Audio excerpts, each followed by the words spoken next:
Salut à tous les amis, avant de visionner la vidéo, je vous invite à vous abonner à la chaîne et de liker, ça fait toujours plaisir d'avoir du soutien. Enfin bref, je vous laisse, bon visionnage. Vous l'avez vu, hein, le FC Barcelone est dans une situation très compliquée avec Ousmane Dembélé. Donc dans cette vidéo, on va revenir sur Ousmane Dembélé. Vous le savez, il est sorti sur blessure contre la Hongrie il y a quelques jours avec l'équipe de France. Au début, on pensait que c'était qu'un simple coup. Finalement, après tests médicaux, on s'est rendu compte que c'était bien plus grave que prévu. Et ainsi, selon pas mal de sources, Ousmane Dembélé pourrait se faire opérer et donc manquer les 3 prochains mois. Ce qui est quand même énorme. Encore une fois, un Dembélé fragile. Mais par rapport à d'habitude, il faut le dire, là, Dembélé, il prend un sacré coup. C'est pas une blessure musculaire, c'est un coup qu'il prend, un mauvais coup qu'il prend au tendon du genou.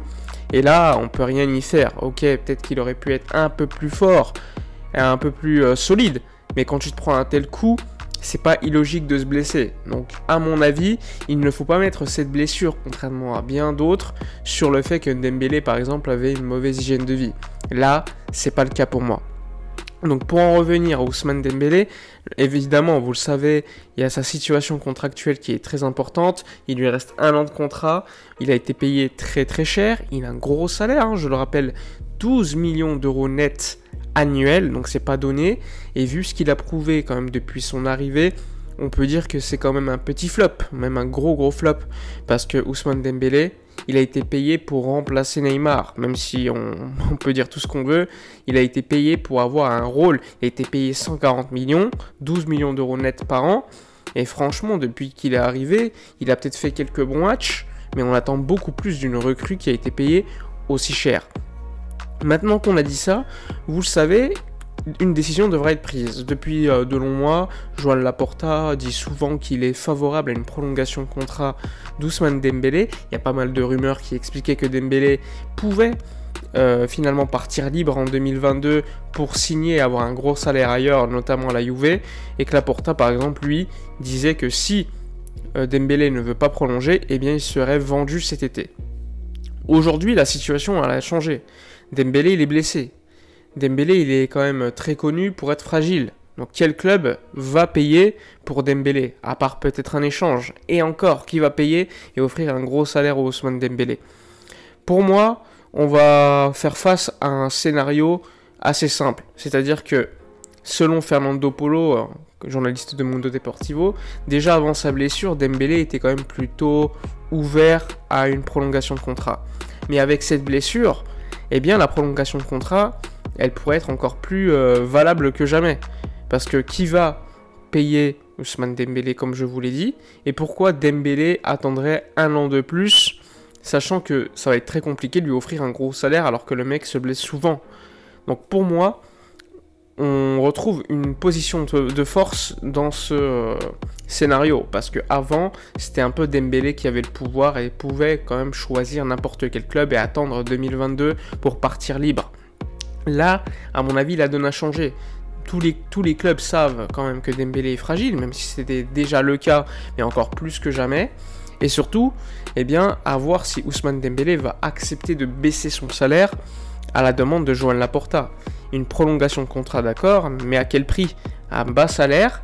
Et dans ce cas-là, le Barça garderait l'un des seuls ailiers qu'il a dans son effectif.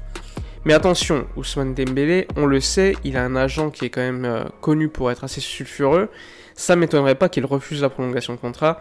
Et dans ce cas-là, il y aura une situation où Joan Laporta l'a déjà prévenu lors d'une précédente réunion. Si tu ne prolonges pas, tu seras mis en tribune toute la saison.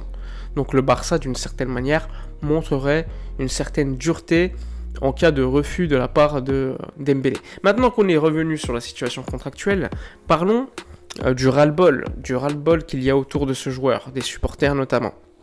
Dembélé, vous le savez, c'est un joueur qui apporte quelque chose de différent dans cet effectif. On n'avait pas beaucoup d'ailiers, c'est quelqu'un de très rapide, mais il faut le dire, c'est pas un joueur compatible avec le Barça, c'est pas un joueur qui maîtrise le jeu de position, c'est un joueur qui a besoin d'espace, et on le sait au Barça, les espaces, surtout quand tu es offensif, eh bien t'en as pas énormément. Évidemment, il peut t'apporter des choses super intéressantes par moment, il peut apporter du dribble, etc.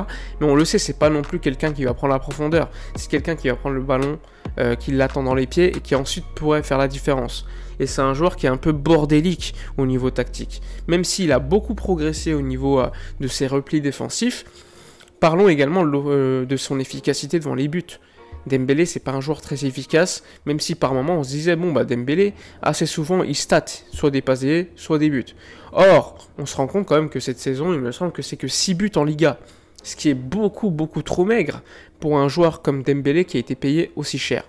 Et il y a un ras-le-bol qui s'est évidemment construit autour de ce joueur. On pouvait se dire, bon, la première blessure, il va revenir, etc.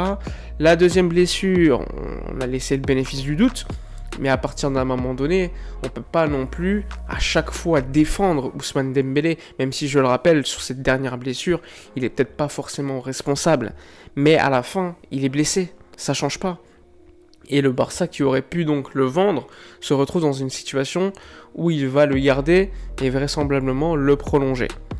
Ensuite, il y a pas mal de supporters de Dembélé qui disent mais arrêtez de ne pas respecter Dembélé, arrêtez de l'insulter, etc. Je suis plutôt d'accord, il ne faut pas insulter Dembélé, c'est quelqu'un qu'on respecte énormément même. Mais on peut quand même parler du joueur. Le joueur n'a rien apporté au Barça, à part un but en Supercoupe d'Espagne contre le FC Séville au Maroc il y a quelques saisons. Mais globalement, c'est pas un joueur qui t'a apporté énormément de choses positives, beaucoup de polémiques, beaucoup de blessures, et évidemment à la fin, pas beaucoup d'apports. Il faut savoir que on l'a payé aux alentours de 130 millions, 140 millions. Il reste 30 millions d'euros à amortir dans nos comptes pour Ousmane Dembélé. Je le rappelle, il y a une différence entre payer un transfert en plusieurs fois et amortir. Il faut savoir que Dembélé a déjà été payé complètement par le Barça à Dortmund, mais dans les comptes, tu dois l'amortir sur les années de contrat. Quand il a signé, il avait signé pour 5 ans aux alentours de 140 millions d'euros. Donc si tu fais un calcul 140 divisé par 5, tu retrouves l'amortissement annuel. Et donc on va dire que il lui resterait donc qu'un an de contrat, donc à peu près 30 millions à amortir dans nos comptes pour Dembélé. Donc à partir du moment où tu le vends un peu plus de 30 millions, eh bien tu es bénéficiaire. Ou si tu fais un échange avec un joueur qui a une valeur supérieure à 30 millions, dans les comptes, tu es bénéficiaire. Mais le Barça pourrait se retrouver dans une situation où il va dire bon, on va le prolonger, comme ça à partir de l'année prochaine, on va essayer de lui faire récupérer un certain niveau et on le vendra et il n'y aura plus à amortir dans nos comptes le transfert de Dembélé, et même si on le vend 5-10 millions d'euros dans un an, eh bien on sera gagnant quand même. Mais s'il brille l'année prochaine, eh bien sa valeur et les bénéfices dans les comptes seraient encore beaucoup plus élevés. Mais bon, pour que Dembélé brille l'année prochaine, personnellement, moi je veux qu'il parte. Je veux que Dembélé parte pour lui-même, mais également pour le FC Barcelone, parce que je pense qu'il y a quand même une étape à passer, à mettre derrière lui. Il faut qu'il retrouve quand même une certaine confiance en lui, un nouvel environnement, qu'il reparte de zéro, et peut-être que dans une philosophie de jeu basée un peu plus sur les contre-attaques, eh bien ça pourrait être très intéressant pour lui. Moi, franchement, j'aimerais bien le voir à Chelsea avec Tuchel. Il avait toujours dit que c'était son meilleur coach, le meilleur coach qu'il a eu. Moi, j'aimerais bien le voir là-bas, ça pourrait être très intéressant pour lui et pour le FC Barcelone. Enfin bref, on est revenu sur le cas Dembélé. J'espère que cette vidéo vous aura plu. N'hésitez pas à donner vos avis concernant Ousmane Dembélé. Que faire avec lui? Le prolonger, le vendre, même si ça va être très compliqué, ou l'échanger. N'oubliez pas de vous abonner, liker, commenter, partager. Moi je vous dis à la prochaine et d'ici là, comme d'habitude, portez-vous bien.